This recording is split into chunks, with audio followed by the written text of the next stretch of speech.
तो मेरी मेरी शब्द को सुनिएगा। तो वो पाप प्रभाव नहीं देते, पाप प्रभाव नहीं देते, उनका पापत्व खत्म हो जाता है। किस सिचुएशन में? अब देखिए, मंगल का पापत्व खत्म हुआ कि नहीं भगवान? हो गया भगवान, हो गया। क्यों हुआ? कारण नवम भाव में होने कारण, त्रिकोण भाव में बैठे हैं, नवम भाव में, त्रिकोण में है। बस एक त्रिकोण में बैठने से उसका पापत्व खत्म हो गया कि कुछ और इसमें रीजन है? अपने घर में बैठे हैं गुरुजी, अपने घर में बैठे, दूसरी राशि केंद्र में है उनकी भगवान। बहुत सुंदर। देखिए यहाँ पर केंद्र त्रिकोण योग बनने के कारण मंगल का पापत्व खत्म हुआ कि नहीं सुमंगल जी? जी जी जी जी। इस कुंडली में सर्वाधिक कारक ग्रह कौन बना? सबसे अच्छा शुभ फलदायक ग्रह कौन बना? मंगल है भगवान, पूर्ण योगकारी भवन, पूर्ण योगकारी है। पूर्ण योगकारी नहीं, से सर्वाधिक कारक ग्रह कहते हैं। 3 प्रकार के ग्रह होते हैं, अकारक, मारक, योग कारक और सर्वाधिक कारक। हम पूर्ण योगकारी नहीं कहेंगे, हम इसको सर्वाधिक कारक ग्रह कहेंगे, ठीक ना? जी भगवान। लेकिन दशम में बैठ गया सूर्य, लग्न का स्वामी दशम में बैठ गया। इसका क्या आकलन होना चाहिए? लग्नेश जिस स्थान पर बैठता है उस स्थान की वृद्धि करता है, और लग्नेश को अष्टम होने का भी दोष नहीं लगता है। तो इस सिचुएशन में एक तरह से देखा जाए तो लग्नेश शत्रु राशि में बैठने के कारण थोड़ा सा इसका बल पावर गिरा कि नहीं गिरा? जी थोड़ा सा गिरा भगवान बोले, लेकिन शुक्र अस्त है इसलिए ज्यादा फर्क नहीं पड़ेगा। अरे भगवान, शुक्र को अस्त किया लेकिन बैठे कहाँ, किस राशि में? वृष राशि में। वृष राशि में ही, उसी राशि में है। तो वृषभ राशि इनकी शत्रु राशि ना है? जी जी भगवान, जी भगवान से। अच्छा, तो ए मन से भ्रांतियां निकालिए कि केंद्र त्रिकोण भवन में अगर मान लीजिए कि अष्टमेश जाकर यहाँ बैठ जाए, जैसे कि शनि, मान लीजिए कि चंद्रमा द्वादशेश आकर बैठ गए चतुर्थ स्थान में। अब सिचुएशन क्या होना चाहिए? यहाँ फल की वृद्धि होनी चाहिए या भाव का नाश होना चाहिए?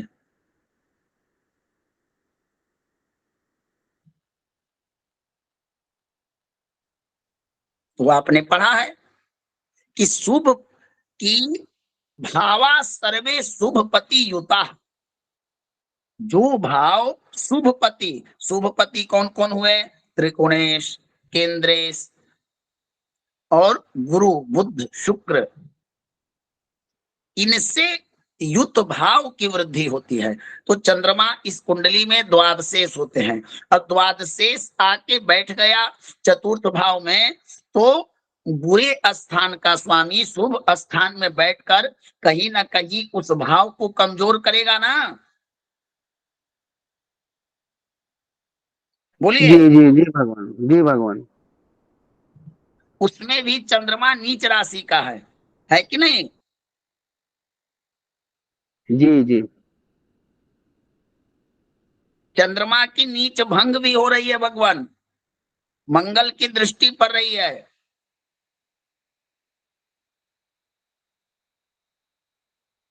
पड़ रही है? जी जी, आठवीं दृष्टि पड़ रही है मंगल की। जी गुरुदेव। तो पापाराम दृष्टिहीन है। अब हम बात करते हैं लग्न की। लग्न पर किसकी दृष्टि पड़ रही है?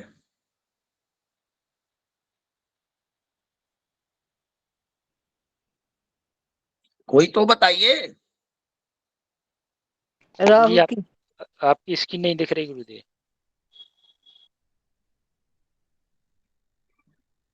एक राहु के राहु 9 की, में दृष्टि। चलिए, और किसी की, सुमंगल जी, हरि किशन जी या अन्य कोई व्यक्ति देखिए, शांत चित्त होकर और कुंडली के एक एक चीजों को देखिए, नेत्र में दैवीय शक्ति आकर आपको सारे चीज बताने लगेंगे। सिर्फ कुंडली पर ध्यान होना चाहिए, क्या बन रहा है, कोई क्या स्थितियां हैं। जी गुरुजी, राहु की दृष्टि पड़ रही है।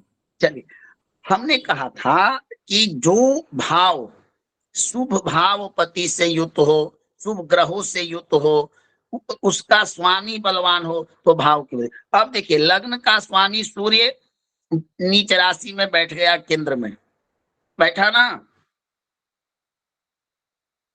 बताइए। जी गुरुदेव। अच्छा, इस कुंडली में गुरु शुभग्रह शुभ भावपति त्रिकोणेश जाकर बैठ गए, ये चलिए, ये ठीक है। लेकिन लेकिन राहु की दृष्टि पड़ रही है, पड़ रही है ना। जी जी जी। जी गुरुजी, राहु की दृष्टि पंचम, नवम और सप्तम होती है क्या? बस, सप्तम। तो ऐसा कहेंगे, अब इस लग्न का स्वामी थोड़ा सा कमजोर हुआ ना, नीच राशि में बैठने के कारण थोड़ा सा कमजोर हुआ ना। जी जी जी जी। अच्छा, लग्न का कारक भी सूर्य होता है, कमजोर हुआ ना। जी बताते चलिए, मैं गलत बोल रहा हूं या सही बोल रहा हूं। जी गुरुजी। सूर्य की इस नीच राशि तो तुला होगी ना भगवान, तुला। अरे, नीच नहीं, मैं कह रहा हूं कि वह शत्रु क्षेत्री हुआ कि नहीं हुआ। जी भगवान, शत्रु क्षेत्री जी हुआ। नीच नहीं करा, मने वह निर्बल हुआ कि नहीं हुआ। जी जी जी भगवान, जी। निर्बल तो है भगवान। घर में बैठा हुआ है। तो इस मकान का लग्न का स्वामी थोड़ा सा कमजोर हुआ तो जातक को कमजोरी देगा, देगा ना। जी ल, अच्छा, इस जातक के लग्न को देखिए, लग्न मात्र 8 अंश का है, तो आप कह सकते हैं कि शारीरिक रूप से भी यह मजबूत नहीं होना चाहिए। अभी यह 0 से 6 अंश तक बाल्यावस्था माना जाता है ना। जी हाँ या ना बोलते चलिए आप लोग। जी जी जी गुरुजी। गुरुदेव। जी गुरुजी। तो हम ये भी नहीं कह सकते कि लग्न भी पूरा मजबूत है। ऊपर से जी राहु की दृष्टि पड़ रही है, शत्रु दृष्टि है, तो कहीं ना कहीं इसका भी तो प्रभाव पड़ रहा है ना।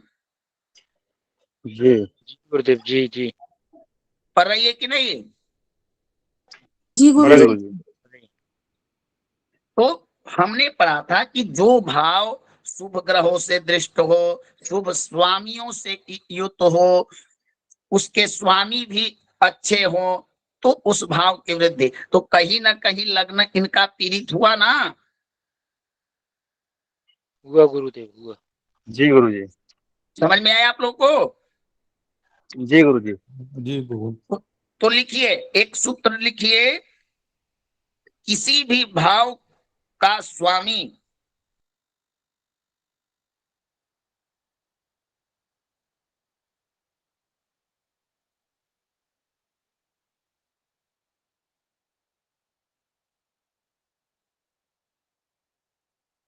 जी गुरुजी। किसी भी भाव का स्वामी अगर पाप ग्रह से, एक से अधिक पाप ग्रह से दृष्ट हो,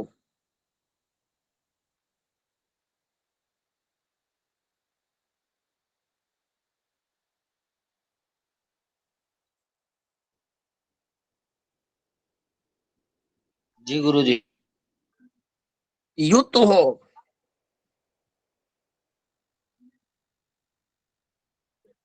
जी तो वो जिस भाव का मालिक होता है उस भाव के फल को हानि करता है।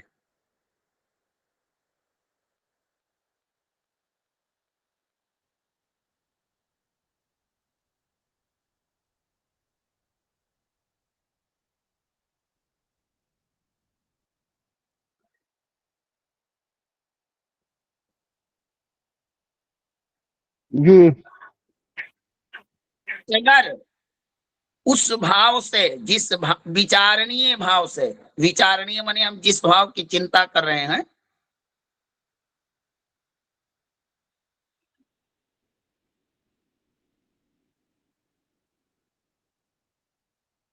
जी गुरु जी। भावांश केंद्र त्रिकोण भावों में शुभ और अशुभ दोनों ग्रह स्थित हो, चाहे दोनों की दृष्टि पर है।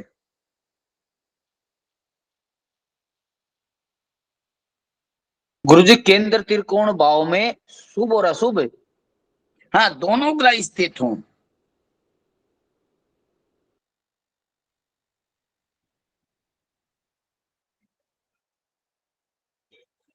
मिश्रई मिश्रम मिश्रई ग्रहेन्द्र सकलम अपि तथा मूर्ति भावादिका नाम, अर्थात स्थित हो और भावेश भी शुभ और अशुभ दोनों ग्रहों से युक्त हो, दृष्ट हो।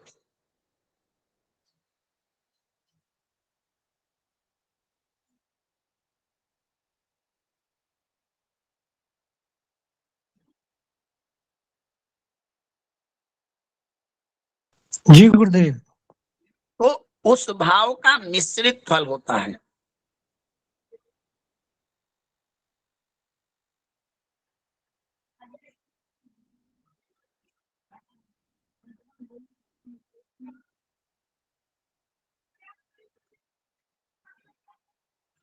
जी गुरु जी। अब देखिए, जी गुरुदेव। आप इसमें से कोई व्यक्ति एक भाव एक भाव को प्रेस कीजिए कि इस भाव पर चर्चा हो। दशम भाव पे। चलिए, बहुत सुंदर। दशम भाव का त्रिकोण कौन होगा? धन भाव। धन और भाव भाव और छठा भाव। छठा भाव। जब आप जिस तरह से काल पुरुष की कुंडली से पंचम भाव को त्रिकोण मानते हैं और हम ग्रहों का स्थिति आकलन करते हैं, तो हम एक तरीका और है इसको और पारदर्शिता करें। हमने दशम को टारगेट किया कि दशम भाव को विचारना है, हम दशम को लग्न में लान देते हैं। अगर हम दशम को लग्न में लानते हैं तो हमारा सेम जो लग्न का पंचम होगा वही इसका भी छठा हो जाएगा, त्रिकोण होगा ना। जिसमें बोलिए। तुला राशि है।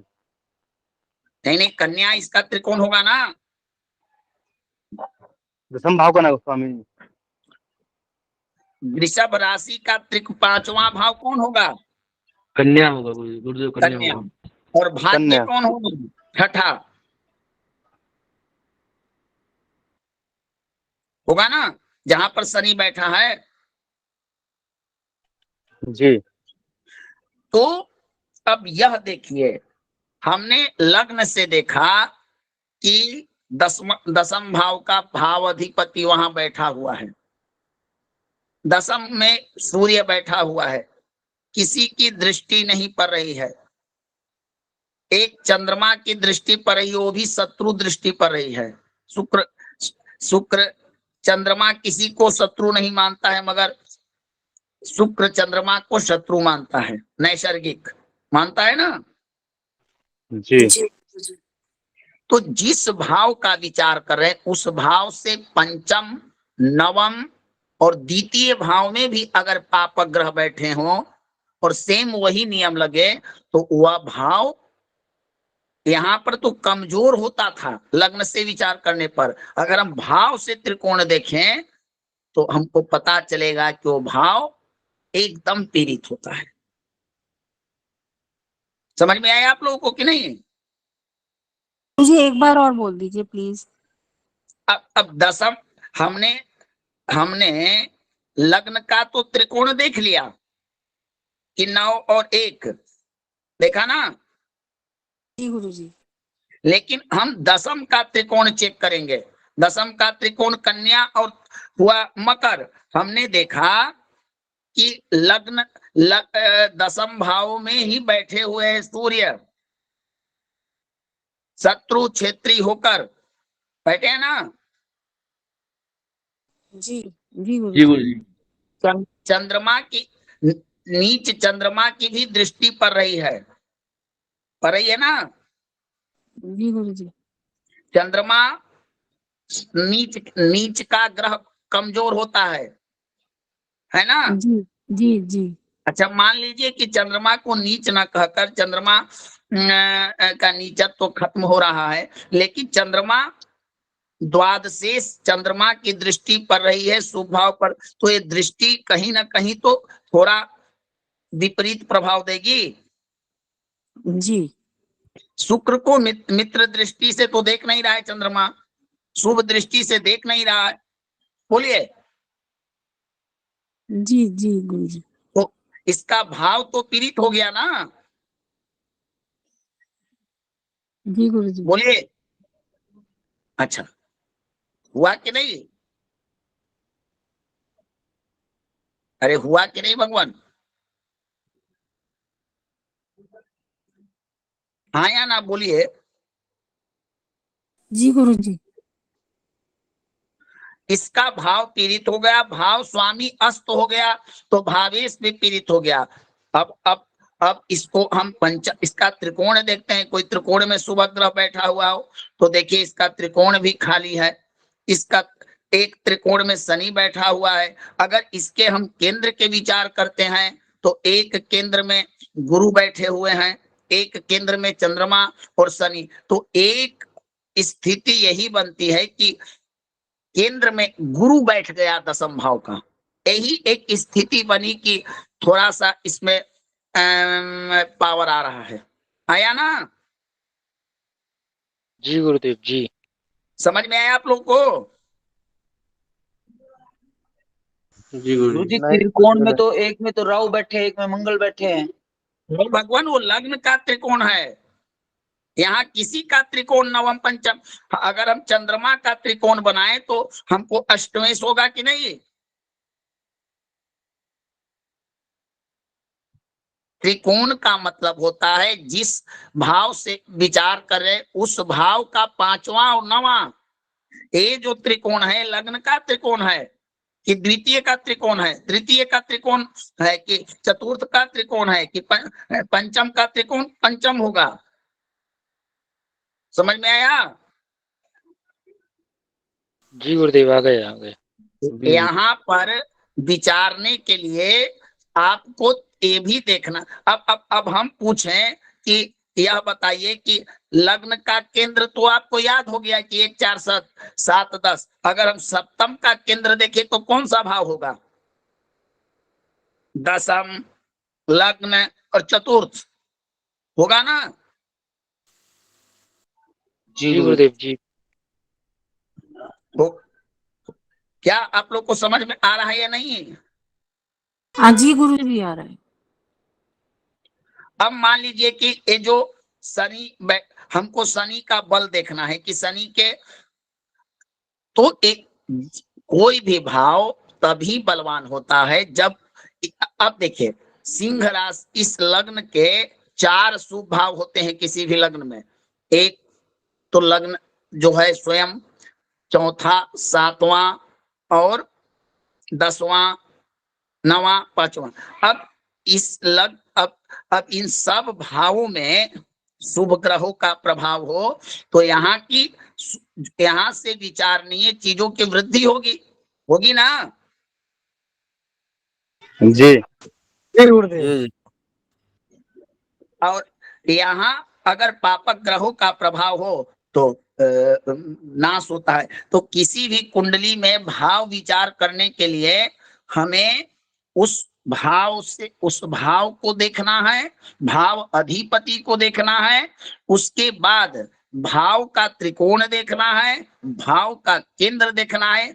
अगर इतना में बताए गए सिद्धांतों में अगर आपका सिद्धांत सही रहा तब वह भाव बली कहेगा, नहीं तो भाव कमजोर होगा। अब जैसे हम उदाहरण लेते हैं भाग्य भाव का। अब भाग्य भाव को चेक करते हैं। अब एक यहाँ पर देखिए, यहाँ पर किसी किसी की दृष्टि पर रही है कि नहीं?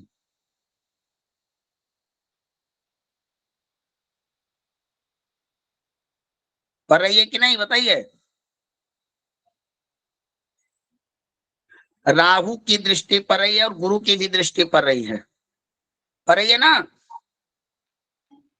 जी जी गुरु। गुरुदेव। यहाँ इस भाव पर मैं, ये दिख रहा है मेरा अंगुली रखा हुआ ना?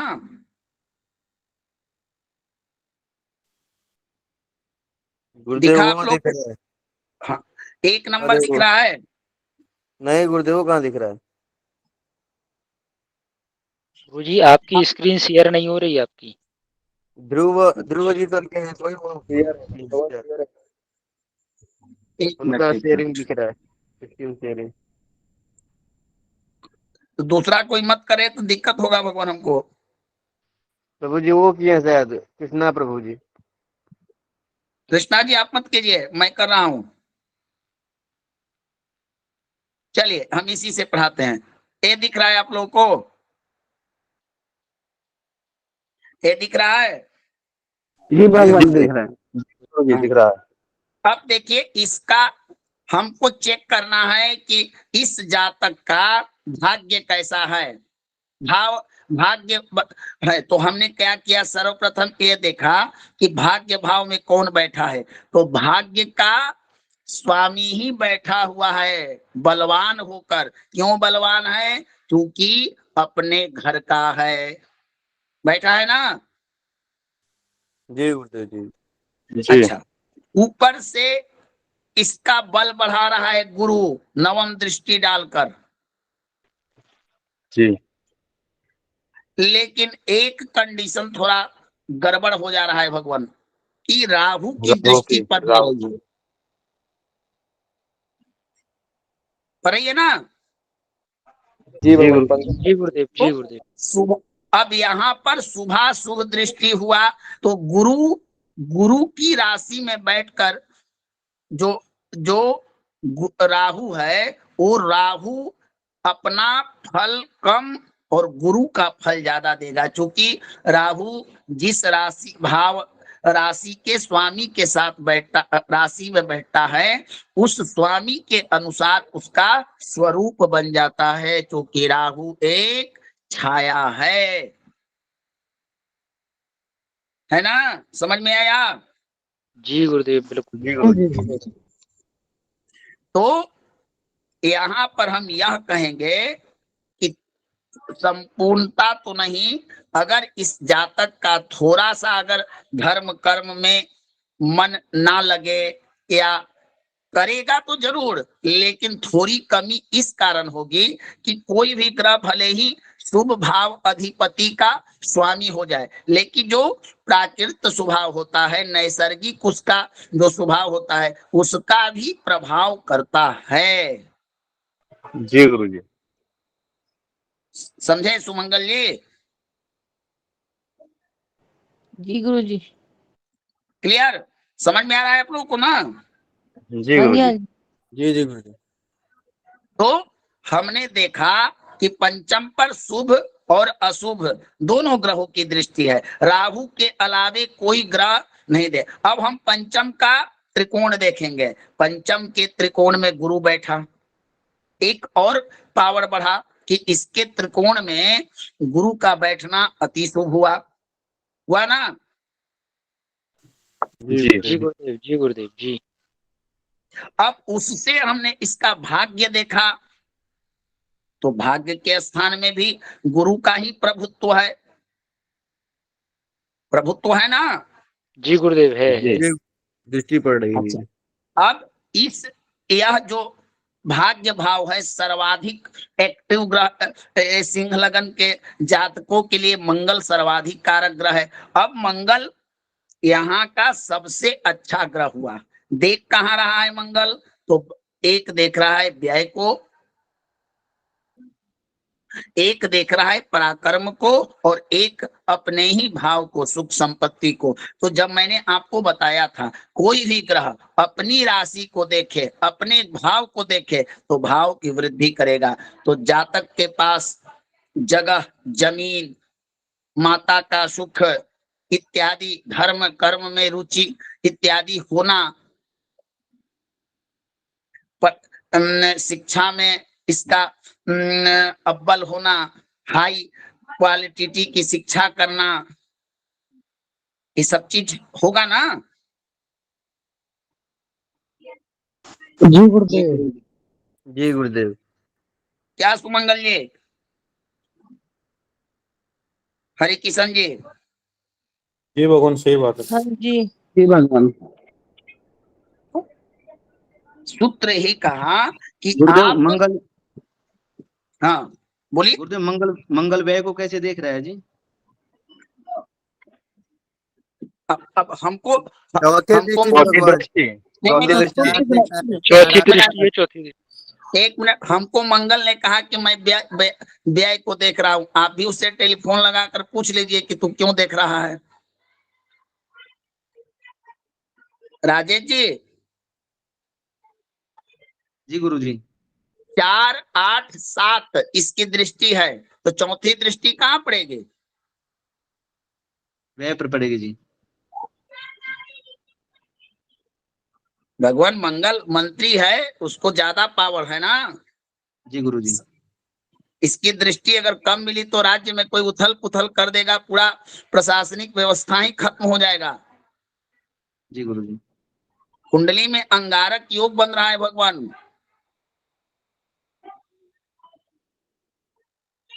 क्या?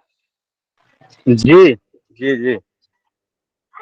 तो आज का सूत्र यही बताता है कि आप यह भी देखिए कि जिस भाव का विचार कर रहे हैं उससे पंचम और नवम के स्थिति को भी देखिए, फिर उस भाव के मालिक को देखिए। शुभ दृष्टि वाला हो, अस्त ना हो, मृत ना हो, बलहीन ना हो, तभी तो वो भाव का फल देगा। अब हम विचार करते हैं इस मंगल के केंद्र से। अब इस मंगल का केंद्र कौन पड़ेगा? अगर हम मंगल को लग्न में रखें तो इसका एक केंद्र पड़ जाएगा व्यय भाव, पड़ेगा ना? जी गुरुजी। जी गुरुदेव। जी गुरुदेव। पड़ेगा कि नहीं बताइए? जी पड़ेगा गुरुदेव। जी गुरुदेव पड़ेगा। दूसरा इसका कौन सा पराक्रम पड़ेगा? पराक्रम भाव। पराक्रम भाव पड़ जाएगा। फिर तीसरा केंद्र कौन पड़ेगा? रोग भाव।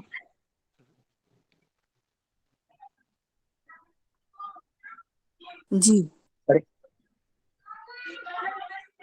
जी तो गुरुदेव। जी जी। अब इसके केंद्र को देखिए, व्यय भाव में कोई ग्रह नहीं, पराकर दूसरा केंद्र भी खाली, और चौथा में स्वगेही शनि बैठे, तीसरा केंद्र में स्वगेही शनि बैठे हैं। अब शनि इस कुंडली में पापक ग्रह है क्योंकि सिंह राशि के शत्रु हैं, तो एक केंद्र में शनि का पापत्व प्रभाव पड़ रहा है, ये ठीक नहीं है। समझ में आया? जी गुरुदेव। एक केंद्र में शनि बैठा ना। बैठा गुरु जी, बैठा बैठा। जी बैठा है। अच्छा, शनि पर किसी भी ग्रह की शुभ दृष्टि नहीं है।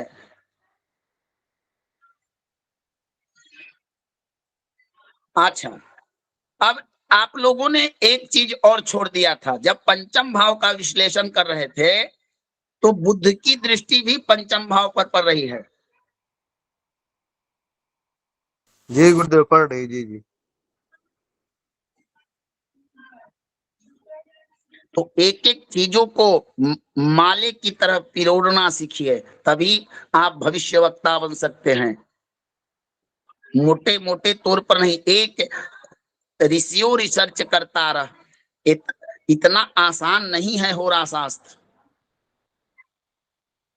जितना आसान लोग आज बैठकर सिर्फ फलित कर देते हैं और फल खत्म नहीं होता है।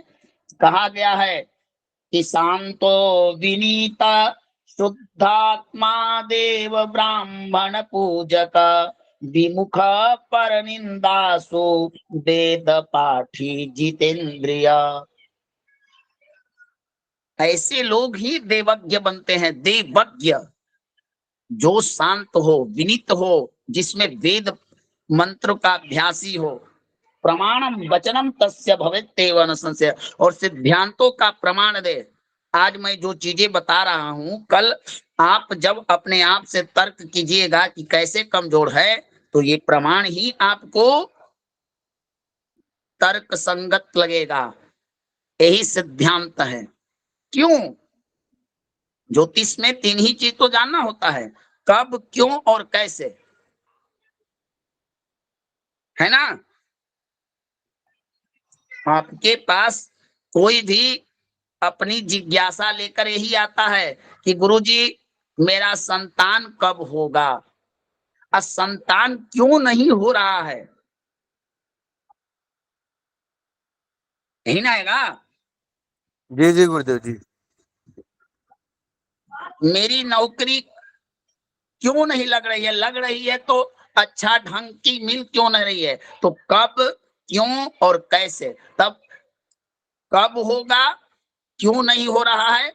अब ज्योतिषी क्या करेगा, ये देखेगा कि कैसे कैसे होगा, कैसे नहीं हो रहा है, तो इस सिद्धांत काम करेंगे। तो आज का जो सिद्धांत था, उसका कहने का तात्पर्य था कि किसी भी भाव से नवम, पंचम और केंद्र में भी अगर पापक ग्रहों का प्रभाव हो, या विचारणीय भाव का स्वामी अगर पापक ग्रहों से संबंध बना ले, प्रभाव में आ जाए, तो उस भाव की हानि कहनी चाहिए। अगर उस भाव में शुभ अशुभ दोनों ग्रह की युति हो, दृष्टि हो, तब हम क्या करेंगे। मान लीजिए 3 ग्रह देख रहे हो, पापी, और 1 शुभ ग्रह देखना हो, तो हम थोड़ा सा और सूक्ष्मता के लिए यह करेंगे। अब मान लीजिए एक ग्रुप में 5 लोग हैं, ठीक है ना। अब कोई कार्य करवाना हो उस ग्रुप से, तो पांचों की क्षमता, बुद्धि, योग्यता एक जैसी तो ना होगी, बताइए। नहीं नहीं नहीं।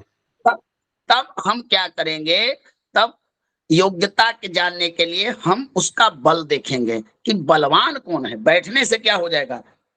हमारे घर में किसी के घर में 5 अंधे व्यक्ति बैठ जाए, क्या हो जाएगा उससे बैठने से।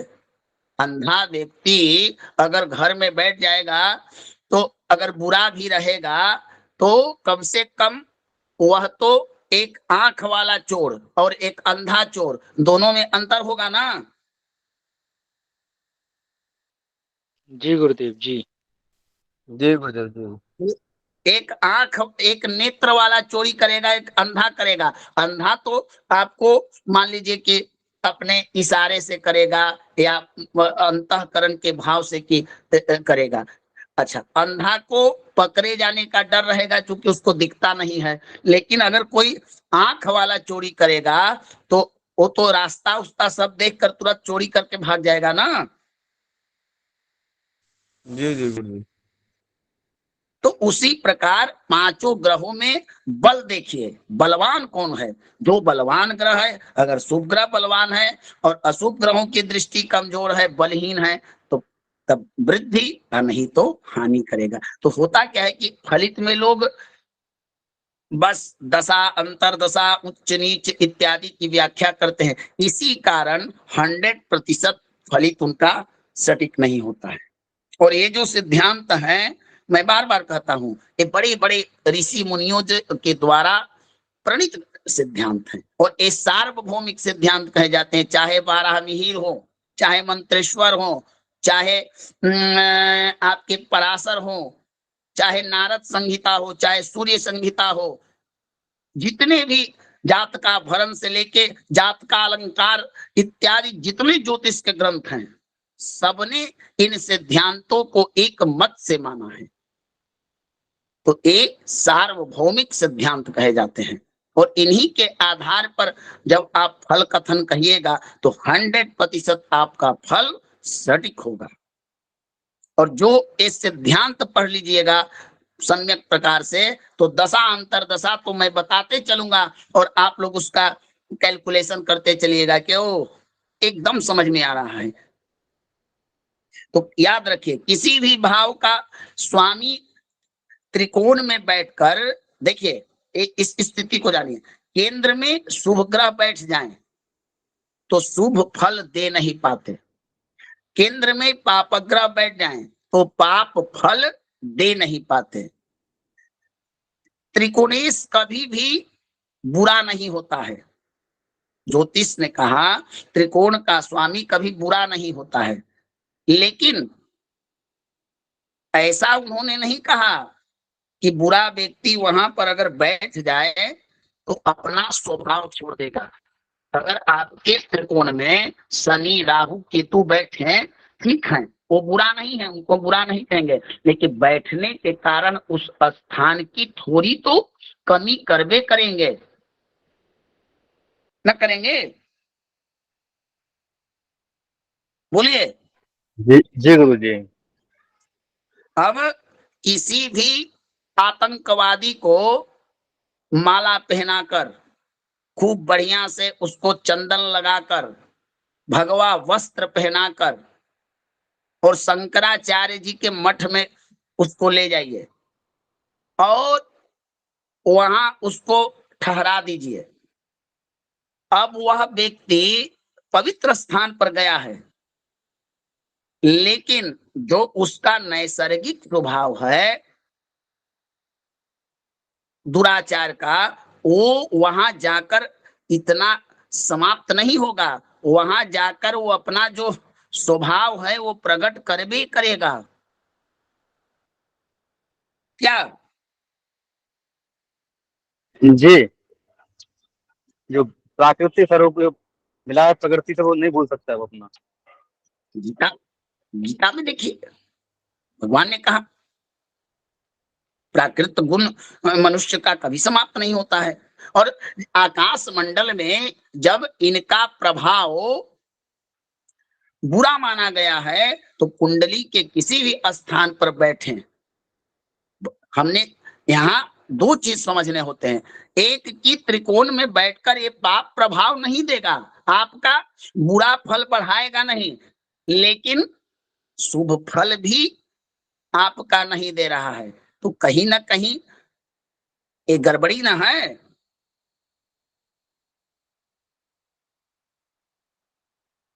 बोलिए। जी जी गुरु भावानाम जी। भावानाम पुष्टिमाहु सकल शुभ करिमन्यथा चेत प्रणासम मिश्रम मिश्र ग्रहिंद्र सकलमपि यथा मूर्ति भावादिकानाम पापानाम दृष्टिहीन भवन सहित पाप खेटैर युक्त। किसी भी पाप ग्रह से कोई भी शुभ भाव अगर दृष्टि युति से वंचित हो तभी पूर्ण बल प्राप्त करता है। सार्वभौमिक सिद्धांत, ठीक ना? अब मान लीजिए कि त्रिकोण का स्वामी अगर जाकर अष्टम में बैठ जाए तो भी हम कहेंगे कि गुरुजी आपने कहा था कि त्रिकोण का स्वामी एकदम अच्छा होता है, कभी बुरा नहीं। तो त्रिकोण का स्वामी ही जाके अष्टम में बैठ जाए तो क्या भाव बली होगा? बताइए। नहीं गुरुदेव। नहीं होगा गुरुजी, नहीं होगा। नहीं होगा। तो यही बताता है आज का सूत्र कि आपको यह देखना है कि भाई केंद्र में और त्रिकोण में, हाँ फिर एक बार बता देता हूं, केंद्र में 1 4 7 10 में गुरु शुक्र बैठ जाए तो उनको केंद्राधिपति दोष लग जाता है, 2 भवनों के मालिक होने कारण। लेकिन अगर अच्छा एक बात और ध्यान दीजिए, अकेला अगर उसका राशि केंद्र में पड़े और एक त्रिकोण में पड़े तब तो योग कारक बन जाएगा। लेकिन अगर दो भाव मिल जाए, जैसे मिथुन लगन में हो जाता है गुरु का, तो केंद्राधिपति दोष लगता है। इस सिचुएशन में कोई शुभ ग्रह केंद्र में जाकर शुभ फल नहीं देता है, लेकिन पाप फल भी नहीं देता है। अगर पाप ग्रह वहां चल जाए तो अपनी पापता खूब देते हैं, यही नियम होता है, ठीक ना। गुरु जी ऐसा भी कहते हैं कि गुरु यदि लग्न में बैठ जाए तो सारे दोषों को हर लेता है, ऐसा भी कुछ है? स्थान हानि करोति जीवा, स्थान वृद्धि करोति सौरी। गुरु जिस स्थान पर बैठता है उस स्थान की हानि करता है, शनि जिस स्थान पर बैठता है उसकी वृद्धि करता है। यही आपका प्रश्न है ना। गुरु जी मेरा प्रश्न ये है कि गुरु केंद्र में यदि बैठ जाए, लग्न में बैठ जाए तो सारे दोषों को हर लेता है, ऐसा कुछ है क्या?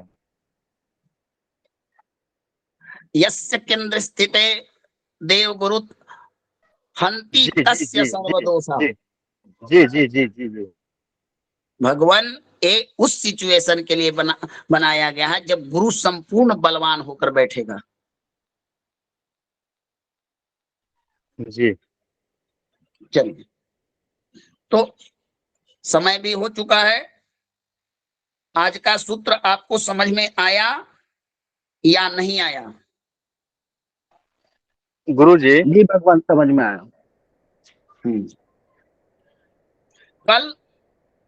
कल आपका सबसे इंपॉर्टेंट सूत्र दूंगा, नासस्थान गतो दिवाकरैरलुप्तस्तु यद भावोपि। कल हम बताएंगे कि बुरे भाव में बैठने से क्या फल प्राप्त होता है। आज के विषय से जिन लोगों का कोई प्रश्न हो तो पूछ सकते हैं।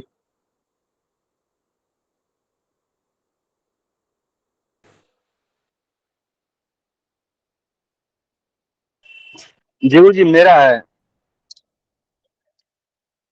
बोलिए बोलिए भगवान।